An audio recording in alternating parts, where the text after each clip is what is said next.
आपल्यासोबत मार्केट यार्डचे प्रसिद्ध उद्योगपती अभयजी संचेते आहेत। आज तुम्ही संपूर्ण मार्केट यार्ड बंद ठेवलं आहे। आज या आंदोलनामध्ये तुम्ही सहभागी झाला आहात, काय सांगाल? अत्यंत दुःखद अशी घटना आहे। मंदिरावर हा बुलडोजर टाकणे म्हणजे जैन समाजाच्या प्रत्येक नागरिकाच्या आत्म्यावर हा एक ठोस अत्यंत वाईट अशी घटना घडलेली आहे। आपण महावीर स्वामीचे नक्कीच सत्य अहिंसावादी आहोत, जीवावर जीणं दो या तत्वावर चाललेलो आहोत।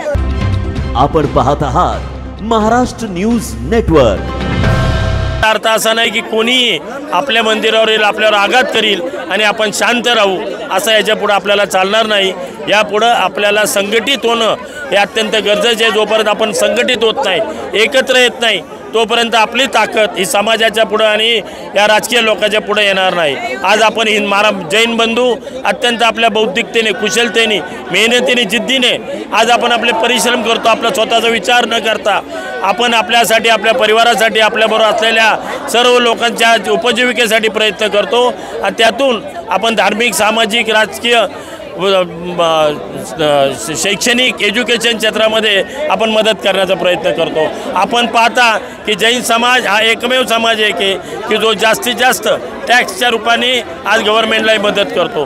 परंतु आज आपण पाहता की आज जैन समाजावर एवढं मंदिरासारखं एवढं मोठं अवघड असं हे कृत्य केल्यानंतर सुद्धा कोणीही आपल्याबरोबर विशेषतः दिसत नाही।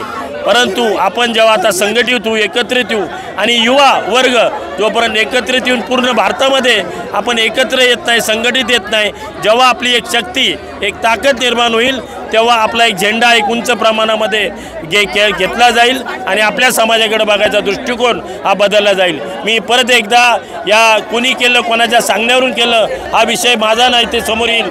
परंतु ज्या ठिकाणी हे मंदिर आहे ते मंदिर चांगल्या पद्धतीने त्या ठिकाणी उभं राहिलं पाहिजे आणि या गव्हर्नमेंटनी आम्हाला लेखी स्वरूपामध्ये जोपर्यंत देत नाही की आम्ही असलं कृत्य परत जैन समाजाच्या वतीसाठी करणार नाही, तोपर्यंत हे आंदोलन हे असंच कायमस्वरूपी ठेवा, तरच आपल्या जैन समाजाच्या येणाऱ्या 2 पिढ्या आपण टिकवू शकू।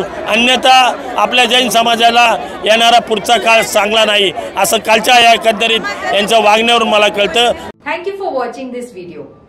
Please like, share and subscribe to our YouTube channel. And don't forget to press the bell icon. Thank you.